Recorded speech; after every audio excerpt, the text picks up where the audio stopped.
이제 우리의 여행은 예전처럼 빠르게 지나가는 젊은 날의 여정이 아니라 마음속에 오래 남을 소중한 순간들을 천천히 쌓아가는 시간이라 믿습니다.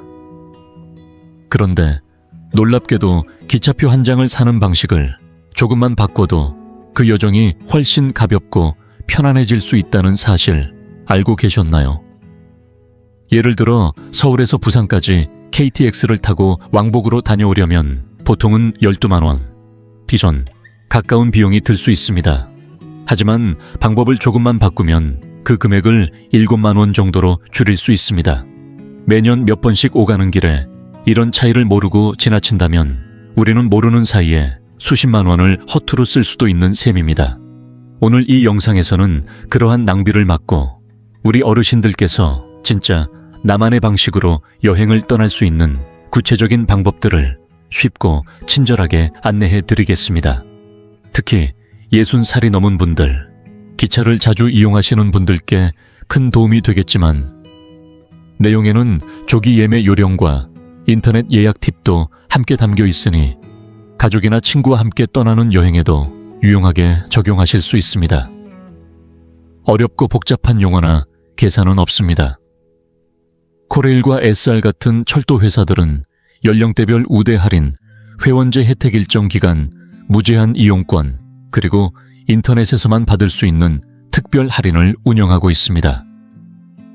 이런 정보를 알고 있는가, 혹은 모르고 있는가에 따라 여행 경비는 크게 달라질 수 있습니다.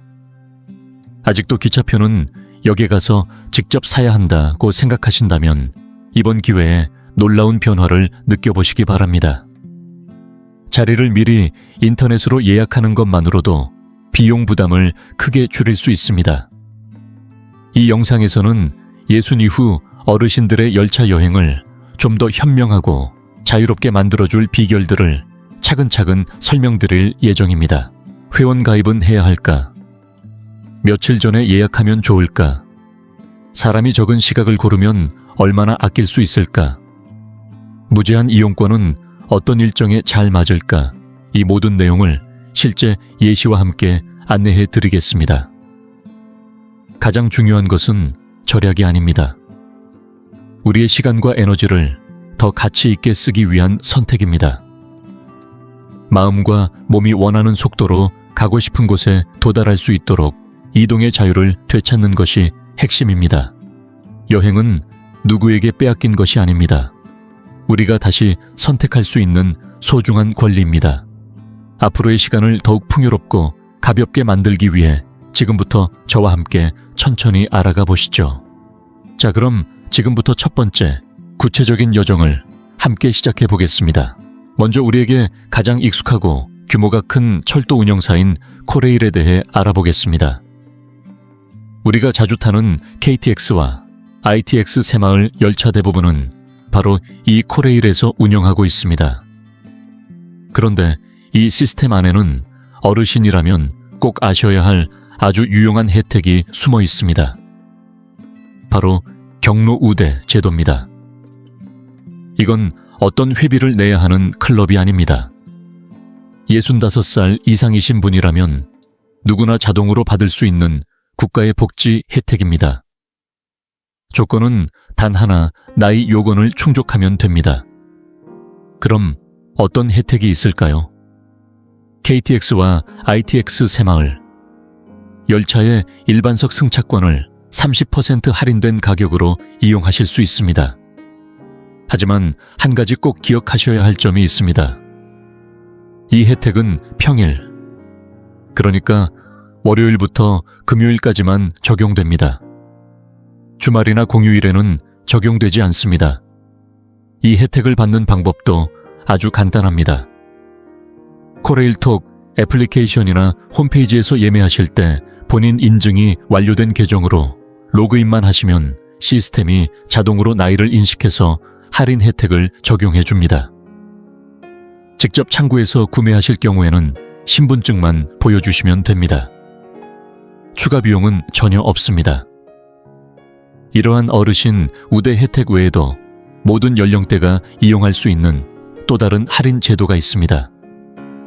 바로 조기 예매 할인입니다. 출발일보다 앞서 미리 예약을 하면 받을 수 있는 할인입니다. 구간이나 시간대에 따라 다르지만 보통은 10%에서 30%까지 할인됩니다. 일찍 예약할수록 할인 좌석이 많고 할인율도 높습니다. 특히 주말처럼 경로 우대가 적용되지 않는 날에 여행 계획이 있다면 이 조기 예매 할인이 큰 도움이 될 수 있습니다. 그럼 이제 실제 예시를 들어보겠습니다.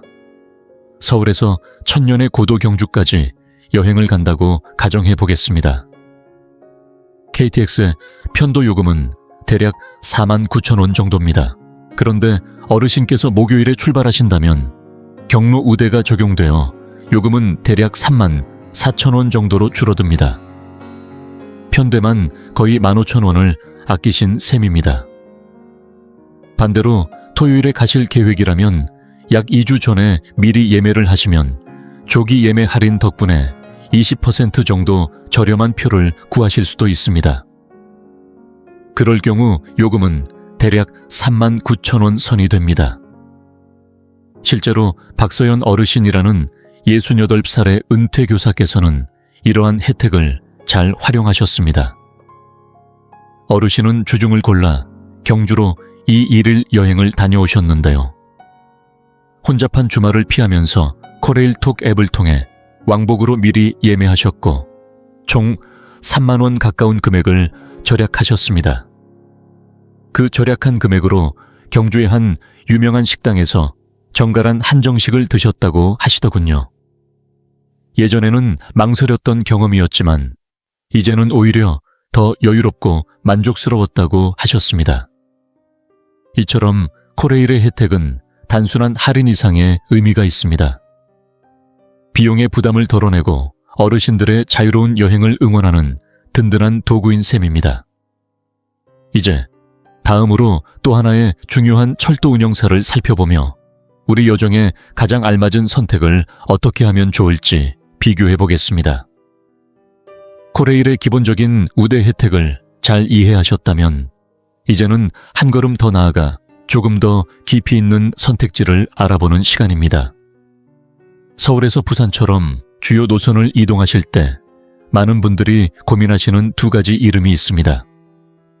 바로 코레일의 KTX와 경쟁력 있는 또 하나의 고속열차 SRT입니다. 그렇다면 SRT는 무엇이며 왜 우리에게 중요할까요? SRT는 슈퍼고속열차라는 의미로 코레일과는 다른 회사에서 운영하는 고속열차입니다. 즉 우리에게는 선택의 폭을 넓혀주는 또 하나의 유용한 옵션인 셈입니다. 어떤 열차가 더 알맞을지 살펴보기 위해 지금부터 KTX와 SRT를 4가지 중요한 기준으로 비교해 보겠습니다. 첫째, 요금입니다. SRT가 갖는 가장 큰 장점 중 하나는 요금입니다. 같은 구간을 이동할 때 SRT의 요금은 KTX보다 대체로 약간 더 저렴한 편입니다. 예를 들어 서울과 부산을 오가는 일반석 기준으로 살펴보면 SRT 쪽이 수천 원 정도 더 저렴하여 왕복 기준으로는 꽤 큰 차이를 만들 수 있습니다. 둘째, 이동 시간입니다. 두 열차 모두 빠르고 편리하지만 SRT는 정차역이 조금 더 적기 때문에 서울 강남의 수서역에서 출발하여 부산까지 가는 데 있어 약간 더 짧은 시간이 소요되는 경우가 많습니다. 셋째, 출발역의 위치입니다. 이 부분은 많은 분들의 선택에 결정적인 영향을 주는 요소입니다. KTX는 서울역에서 출발합니다. 서울역은 한강 북쪽에 있는 역사적인 중심지로 종로나 마포 등 서울 도심에 사시는 분들 혹은 다른 열차 노선에서 환승하시는 분들에게 매우 편리한 위치입니다.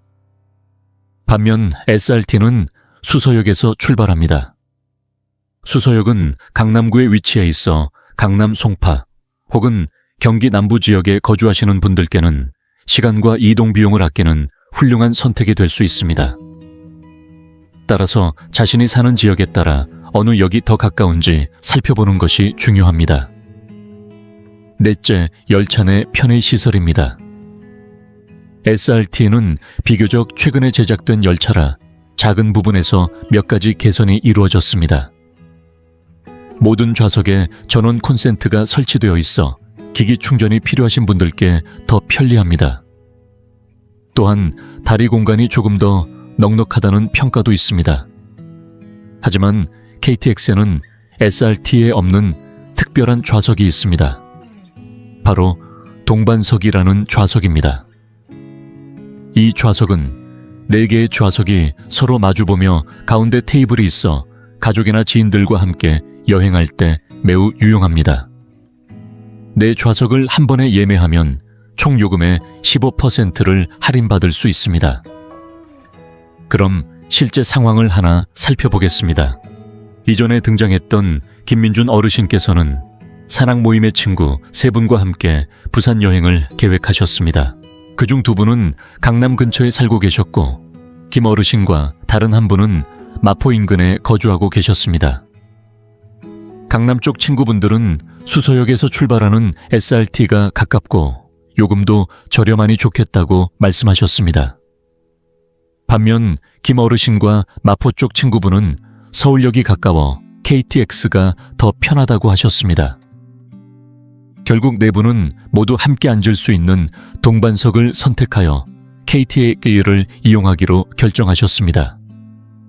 할인된 금액을 적용해도 SRT보다는 조금 비쌌지만 함께 마주 앉아 도시락도 나누고 이야기도 나누는 시간이 너무 소중했기에 그 차이는 전혀 아깝지 않았다고 하셨습니다.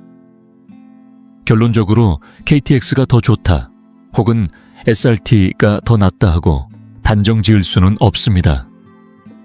어떤 열차가 나에게 알맞은지는 출발지 예산 동행인 수 목적에 따라 달라질 수 있습니다. 이 차이를 알고 계시면 스스로에게 가장 적합한 결정을 내릴 수 있는 지혜로운 여행자가 되실 수 있습니다.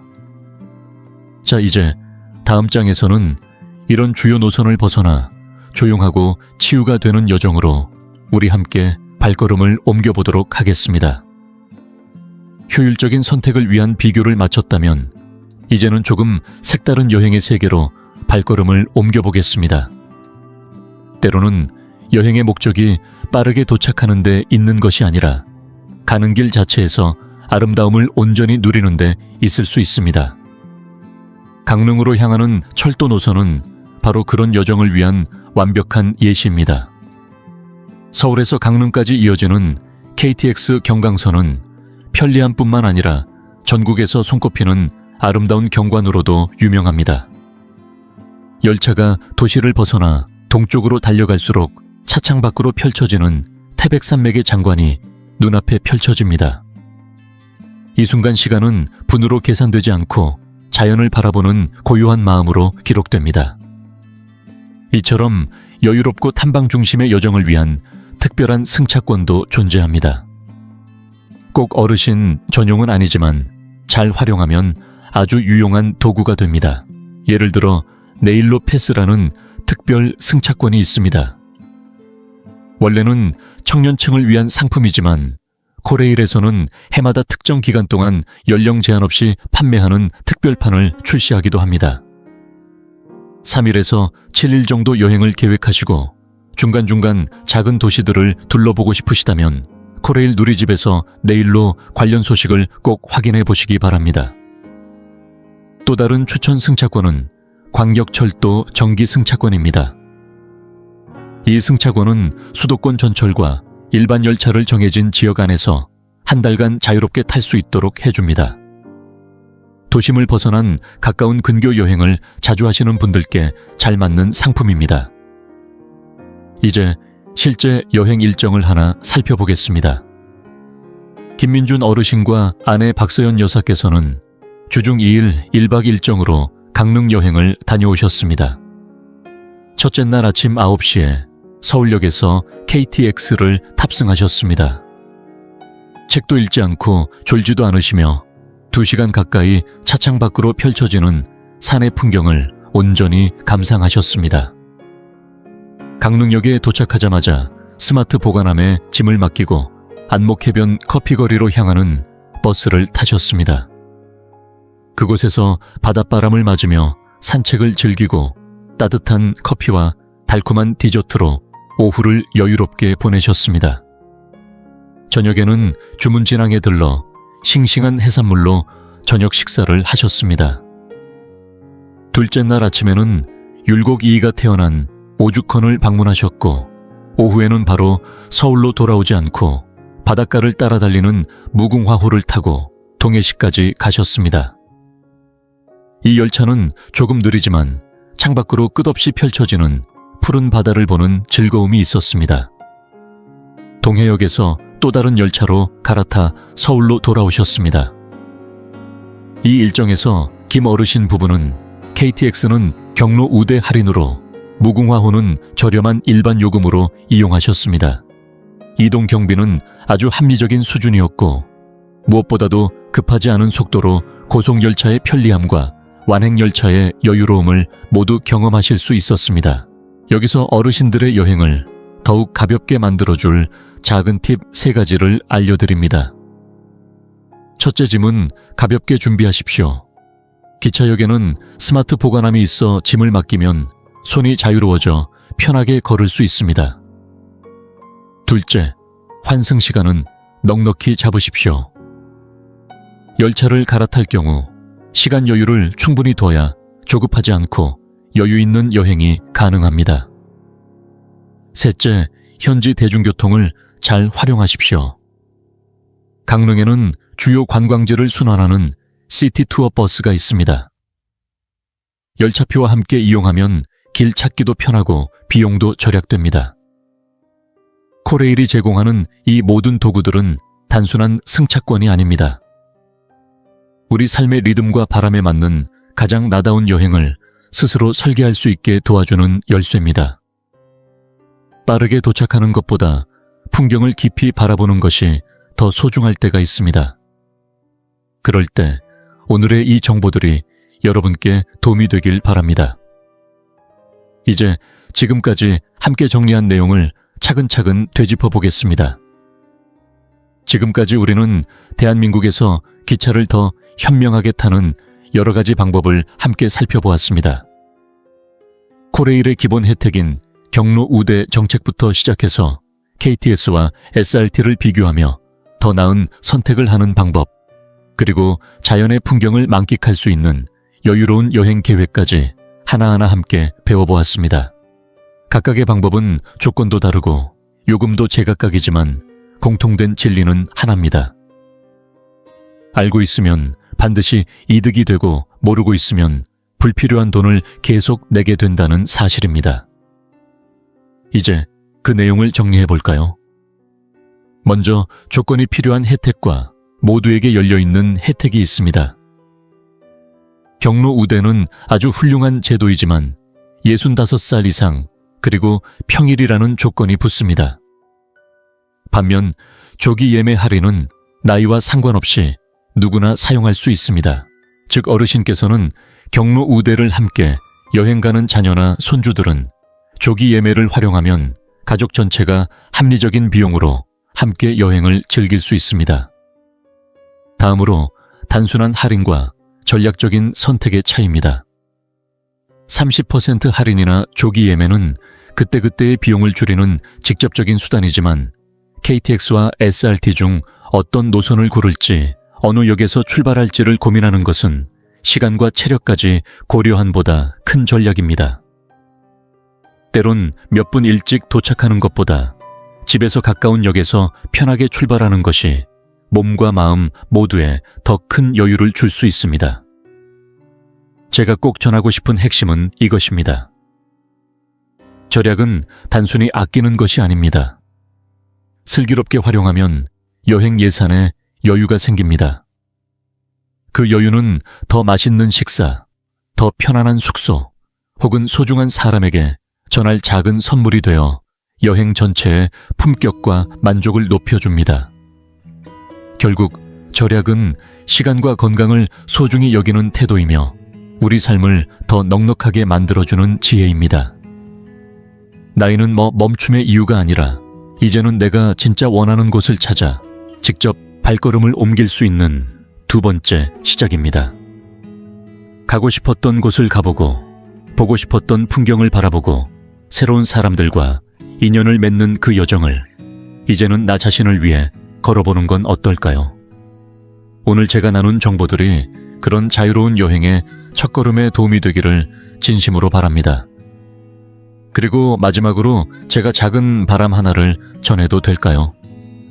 혹시라도 여행 중 유용했던 경험, 꿀팁 알짜배기 티켓이 있으시다면 댓글에 나눠주세요. 그 경험이 다른 분들께 큰 도움이 되고 저 역시 그 이야기들에서 많은 것을 배우게 될 것입니다. 만약 이 영상이 유익하셨다면 좋아요와 구독은 저희에게 정말 큰 응원이 됩니다. 앞으로도 어르신들의 삶을 더욱 풍요롭게 만들어 드릴 수 있는 콘텐츠로 계속해서 찾아뵙겠습니다. 우리 어르신들의 모든 여행길에 늘 미소와 뜻깊은 발견이 함께하길 진심으로 바랍니다. 감사합니다. 현직 내과의사 김준호입니다. 오늘은 식사 후 급격히 올라가는 혈당, 이른바 혈당 스파이크를 정확히 겨냥하여 쉽게 혈당을 낮추고 안정적으로 관리하는 방법을 알려드리겠습니다. 체중 감량을 원하시는 분, 식사 후에 졸음이 심하신 분, 식욕 조절이 어려워 고민이신 분들께 이번 영상이 큰 도움이 될 것입니다. 사실 이 모든 증상의 근본 원인은 바로 식후 혈당 급상승, 즉 혈당 스파이크라고 불리는 현상입니다. 굳이 1시간씩 걸으며 만보를 채우지 않아도 단 2분만 어떤 행동을 해도 효과가 있다면 그쪽이 훨씬 반가운 방법 아닐까요? 저 역시 수년간 당뇨 전문 진료를 해온 경험을 바탕으로 말씀드리는 것이며 많은 환자분들도 이 방법이 정말 간단하다고 공감해 주셨습니다. 이번 영상을 통해 당뇨 극복에 한 걸음 더 가까이 다가가 보시길 바랍니다. 그리고 본격적으로 시작하기 전에 당신에 대해 조금 더 알고 싶습니다. 지금 이 영상을 보고 계신 당신은 몇 살이신가요? 그리고 어느 지역에서 시청 중이신가요? 댓글로 남겨주세요. 당신의 이야기를 읽는 것은 저에게 큰 기쁨이 될 것입니다. 당신이 나누어 주시는 삶의 경험 하나하나가 우리의 이 공간을 더욱 따뜻하고 가까운 곳으로 만들어 줄 거라고 믿습니다. 그럼 이제 함께 시작해 볼까요? 당신은 혹시 이렇게 생각하고 계시진 않나요? 이렇게 잠깐 몸을 움직인다고 해서 혈당이나 당화혈색소가 나아질 리 없다고. 병원에 오시는 분들의 이야기를 들어보면 운동은 고되고 작심삼일로 끝나기 일쑤며 나는 애초에 운동에 소질이 없다고 단정짓는 분들이 정말 많습니다.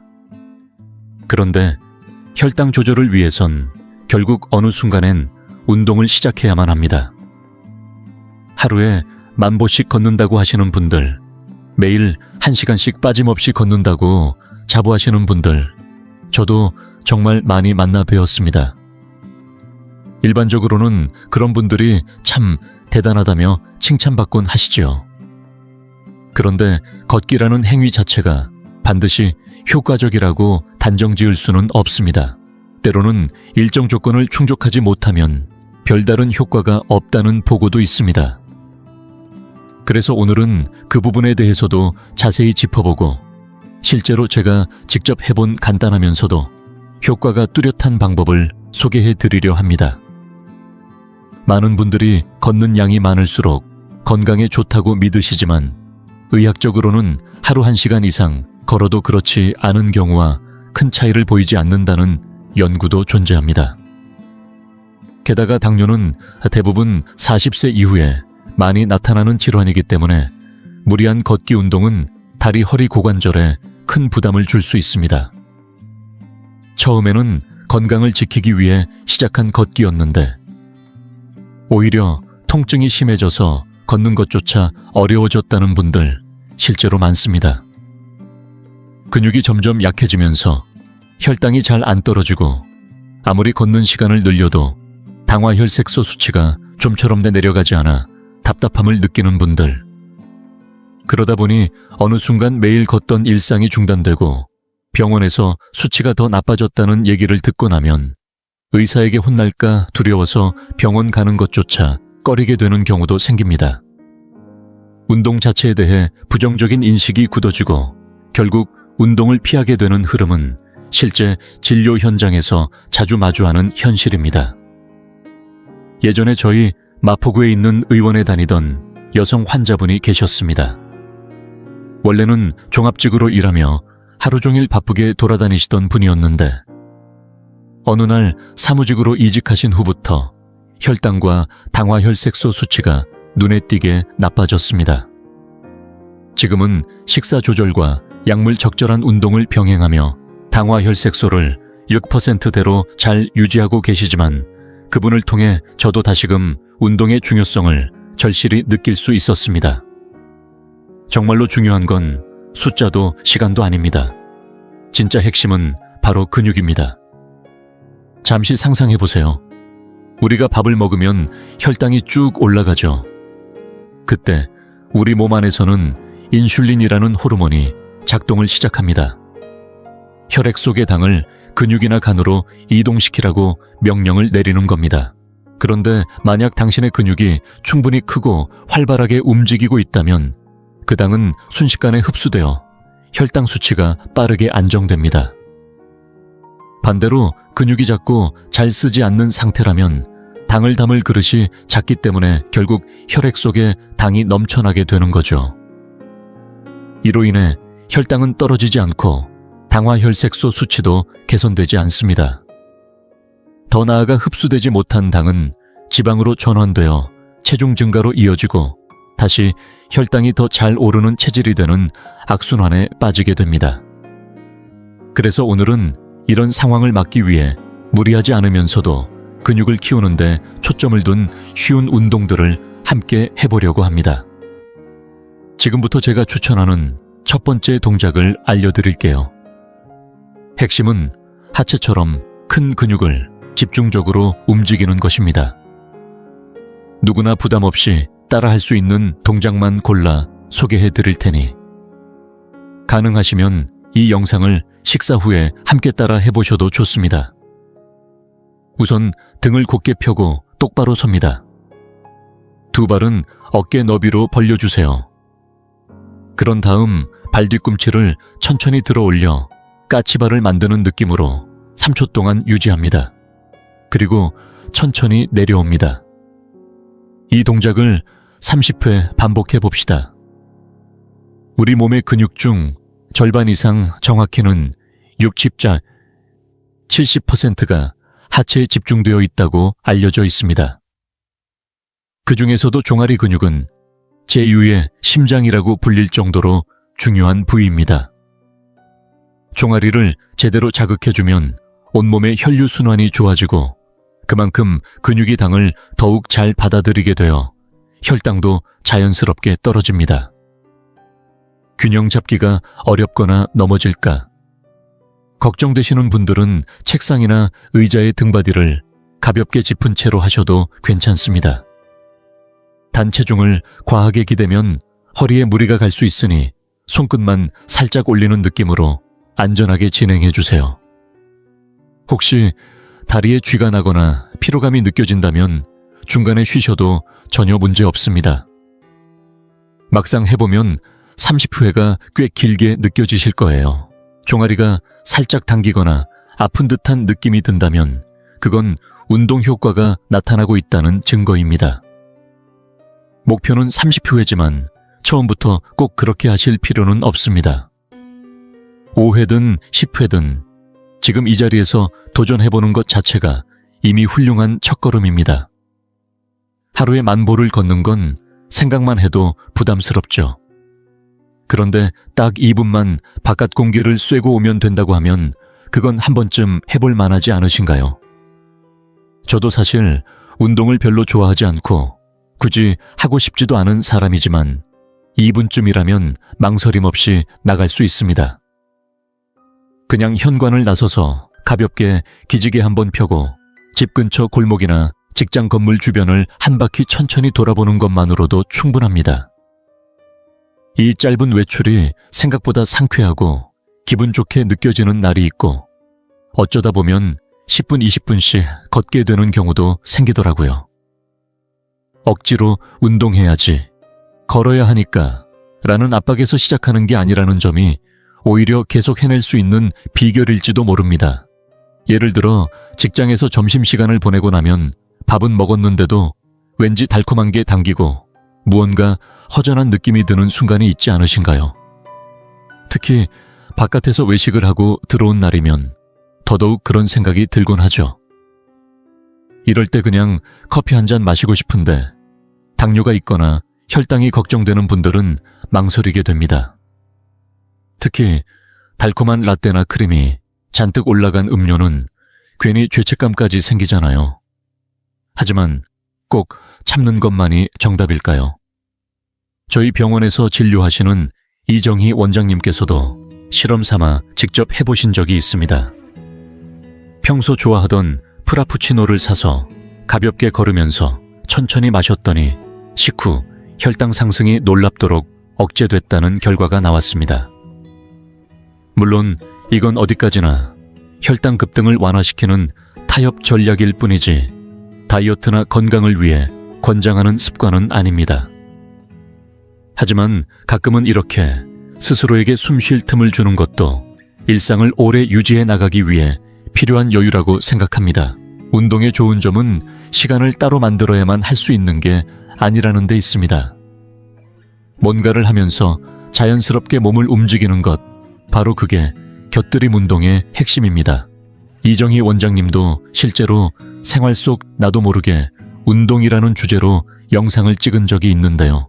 지금부터는 여러분도 따라 하실 수 있도록 아주 간단한 곁들임 운동 3가지를 알려드릴게요. 첫 번째는 의자에 앉은 상태에서 하는 팔과 등 운동입니다. 의자에 등을 붙이고 바르게 앉은 뒤 양손을 하늘을 향해 곧게 뻗어주세요. 팔이 휘거나 옆으로 벌어지지 않도록 곧게 위로 밀어 올린다는 느낌으로 자세를 유지합니다. 그런 다음 천천히 팔꿈치를 구부리며 손을 내립니다. 이 동작을 약 30초간 반복해보세요. 이 동작은 어깨와 등 가운데 위치한 경합골 주변의 긴장을 풀어주는데 탁월합니다. 특히 경합골은 혈류가 정체되기 쉬운 부위이기 때문에 자주 풀어줘야 혈당 조절에도 도움이 되고 어깨 통증이나 결림도 완화됩니다. 두 번째는 허벅지와 아랫배를 함께 자극하는 다리 들기 운동입니다. 마찬가지로 의자에 바르게 앉은 후 등바디에 등을 붙이고 손은 의자 옆을 잡아 균형을 잡아줍니다. 이제 무릎을 가슴 쪽으로 천천히 끌어올리듯 들어 올립니다.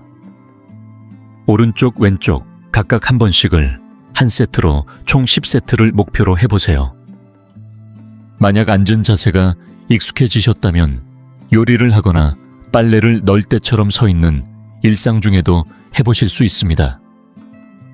이 동작은 허벅지 앞쪽의 큰 근육뿐만 아니라 평소 잘 사용하지 않는 장요근이라는 복부 안쪽 근육까지 자극해 기초대사량을 높이는 데 효과적입니다. 운동 중에 허벅지 접히는 부분이 묵직하거나 당기는 느낌이 들면 잘 작용하고 있다는 뜻입니다. 세 번째는 앉았다 일어서는 동작, 즉 의자 스쿼트입니다. 일반 스쿼트보다 무리가 적고 안전해서 운동에 익숙하지 않은 분들도 쉽게 따라 할 수 있어요. 의자 앞에 어깨 너비로 다리를 벌리고 서서 두 손은 가슴 앞에서 깍지를 낍니다. 등을 곧게 편 상태에서 천천히 엉덩이를 내리다가 의자에 살짝 닿는 순간 다시 일어납니다. 이 동작은 엉덩이와 허벅지 뒤쪽 하체 전체의 큰 근육을 자극하며 혈당을 낮추는데 큰 역할을 합니다. 하루에 10회씩 3세트를 목표로 하면 좋지만 처음이라면 5회라도 괜찮습니다. 중요한 건 시작하는 용기입니다. 운동이라는 단어만 들어도 부담스럽고 귀찮게 느껴지는 분들이 많으시겠지만 오늘 소개해드린 3가지는 의자에 앉아서도 할 수 있고 TV를 보면서도 자연스럽게 할 수 있는 것들이에요. 처음에는 이게 운동이 될까 싶다가도 어느새 몸이 달라지는 걸 느끼게 되실 겁니다. 1번에서 소개한 까치발 들기 동작도 이런 생활형 운동으로 활용 가능하니 본인의 컨디션이나 시간에 맞춰 그날그날 자유롭게 골라 해보세요. 그렇게 천천히 익숙해지는 것, 그게 가장 오래가는 운동의 비결입니다. 나이가 들수록 몸이 점점 뻣뻣해지고 평소에는 느끼지 못하던 작은 움직임에서도 어깨나 허리, 무릎 같은 관절이 금방 뻐근해지는 걸 느끼신 적 있으시죠? 혹시 갑작스럽게 허리를 삐끗하거나 발을 헛디뎌 다친 경험도 있으실 겁니다. 단순한 근육 경직이나 유연성 저하가 생각보다 다양한 일상 속 위험으로 이어질 수 있다는 점, 생각보다 많은 분들이 지나치고 계십니다. 그래서 오늘은 운동보다 더 간단하지만 어쩌면 더 중요할 수도 있는 스트레칭에 대해 말씀드리려 합니다. 스트레칭은 단순히 몸을 푸는 동작이 아닙니다. 혈액순환을 돕고 근육의 긴장을 완화시켜서 부상을 예방하는 데 큰 역할을 하며 심지어는 대사 기능을 올려 혈당 수치 개선에도 직접적인 도움을 줍니다. 게다가 운동이 부담스럽고 귀찮은 분들에게는 아주 훌륭한 대안이 될 수 있습니다.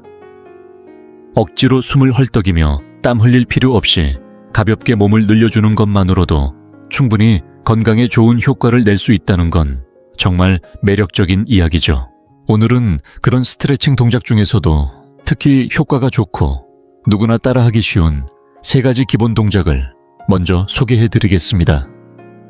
꼭 순서대로 하실 필요는 없고 몸 상태에 맞춰 하나씩 선택해서 하셔도 좋습니다. 첫 번째는 가슴 앞쪽 근육을 시원하게 펴주는 스트레칭입니다. 벽을 마주보고 서서 한쪽 팔의 팔꿈치와 손을 벽에 가볍게 대고 가슴을 활짝 연다는 느낌으로 몸통을 벽 반대 방향으로 부드럽게 돌려줍니다. 이 자세를 약 30초간 유지한 뒤 반대쪽도 똑같이 진행합니다. 이 동작은 특히 등과 어깨가 굳어 있어서 항상 구부정하게 앉아 계신 분들께 정말 효과적입니다. 가슴 앞쪽 근육이 풀리면 어깨가 자연스럽게 펴지고 등 뒤에 있는 큰 근육들까지 움직이기 쉬워져서 혈당 조절에도 긍정적인 영향을 줍니다. 모든 스트레칭에는 공통된 원칙이 있습니다. 억지로 아프게 버티는 게 아니라 살짝 당기면서 시원하다고 느껴지는 정도가 딱 좋다는 점입니다. 만약 아픈 느낌이 강하다면 무리하지 마시고 강도를 줄이세요. 중요한 건 매일 꾸준히 몸에 무리가 가지 않도록 반복하는 것입니다. 두 번째는 상관 삼두근, 즉 팔 뒤쪽을 시원하게 늘려주는 스트레칭입니다. 앉아서 해도 서서 해도 괜찮고 등만 바르게 펴주시면 충분합니다. 한쪽 팔을 위로 곧게 들어 올린 뒤 팔꿈치를 구부려 손이 머리 뒤로 가도록 합니다. 그런 다음 반대쪽 손으로 팔꿈치를 살짝 잡아당겨 주세요.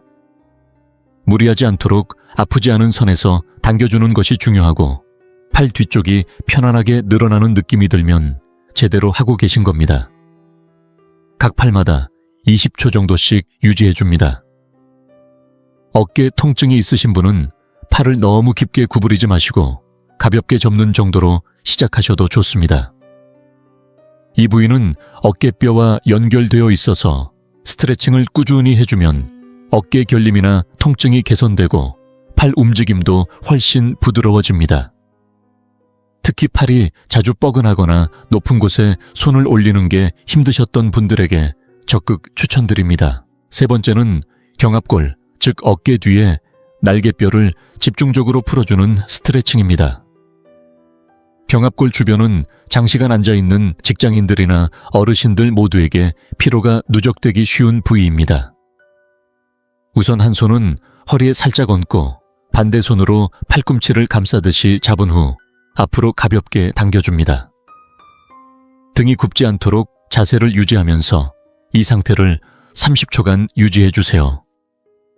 반대쪽도 같은 방식으로 반복합니다. 이 동작은 어깨에서부터 등 위쪽까지 시원하게 늘어나며 혈액순환을 촉진시키고 어깨 결림 완화에 탁월한 효과를 보입니다. 만약 팔이 잘 안 닿거나 당길 때 통증이 느껴지신다면 무리해서 따라하지 마시고 긴 수건이나 스트레칭 밴드를 이용해 조금 더 부드럽게 조절해 해주세요. 중요한 건 부드럽게, 그러나 꾸준히 해주는 것이며 내 몸이 어느 정도까지 허용하는지를 알아가는 과정이기도 합니다. 이처럼 단 3가지의 동작만으로도 몸은 훨씬 부드러워지고 움직일 때의 피로감이 확실히 줄어듭니다. 운동이 어렵게 느껴졌던 분들, 무언가 시작하고 싶지만 막막했던 분들께 스트레칭은 아주 좋은 출발점이 되어줄 수 있습니다. 매일 잠깐이라도 몸을 풀어주는 습관을 만들어 보세요. 혈당 조절뿐 아니라 일상 전체가 한결 가볍고 유연해질 수 있습니다. 4번째는 허벅지 앞쪽을 깊이 늘려주는 스트레칭입니다. 낙상을 방지하기 위해 벽이나 안정된 가구에 손을 짚고 시작해주세요. 한쪽 다리를 뒤로 접어 발등을 손으로 감싸듯 잡고 발꿈치를 엉덩이 쪽으로 최대한 가깝게 붙입니다. 이 자세를 약 30초간 유지합니다. 그런 다음 반대쪽도 같은 방식으로 반복해주세요. 처음에는 허벅지 앞쪽이 꽤 당기는 느낌이 들 수 있습니다. 하지만 이 부위는 우리 몸에서 가장 크고 힘센 근육 중 하나로 스트레칭만으로도 혈당 수치를 조절하는 데 큰 도움이 됩니다. 만약 통증 없이 가능하다면 발꿈치를 엉덩이에 완전히 붙여도 좋지만 그게 어렵다면 그저 엉덩이 쪽으로 당기려는 의식만으로도 충분한 자극이 됩니다. 무리하지 마시고 내 몸의 범위 안에서 시도해보세요. 5번째는 허벅지 뒤쪽과 종아리를 동시에 자극하는 스트레칭입니다. 다리를 살짝 교차한 상태에서 상체를 천천히 앞으로 숙입니다. 손이 바닥에 닿지 않아도 괜찮습니다. 허벅지 뒤쪽이 당기는 느낌이 들기만 해도 효과가 있다는 증거입니다. 이 자세로 30초 유지해주세요. 반대쪽도 동일하게 반복합니다. 엉덩이, 허벅지 뒤, 종아리까지 한 번에 여러 근육을 이완시킬 수 있어 혈당 개선에 긍정적인 영향을 줍니다. 6번째는 엉덩이 근육을 집중적으로 늘려주는 의자 스트레칭입니다. 의자에 안정적으로 앉은 뒤 한쪽 발목을 반대쪽 허벅지 위에 올려놓습니다. 이때 다리가 미끄러지지 않도록 손으로 살짝 눌러 고정해주세요. 그런 다음 등을 곧게 편 상태에서 상체를 앞으로 천천히 기울입니다. 이때 올려놓은 다리 쪽 엉덩이 근육이 부드럽게 늘어나는 느낌을 느껴보세요. 역시 30초간 유지하고 반대쪽도 반복해줍니다. 이 스트레칭은 근육을 단순히 늘리는 데 그치지 않고 다이어트에도 도움이 되는 전신 이완 효과를 가집니다. 저희 병원 원장님이 최근 협업한 귀차니즘 스트레칭 시리즈에서도 이 동작이 포함되어 있으니 관심 있는 분들은 꼭 확인해 보시길 권합니다. 7번째는 종아리와 아킬레스건을 동시에 늘리는 스트레칭입니다. 벽이나 의자에 손을 짚은 상태에서 한쪽 다리를 뒤로 길게 뻗고 발 뒤꿈치를 바닥에 붙이듯 지그시 눌러줍니다. 이 상태로 30초간 유지한 뒤 반대쪽도 똑같이 반복해주세요. 아킬레스건은 일상생활에서 잘 움직이지 않아 뻣뻣해지기 쉬운 부위입니다. 이 부분이 굳으면 혈액순환이 나빠지고 당 조절에도 영향을 줍니다.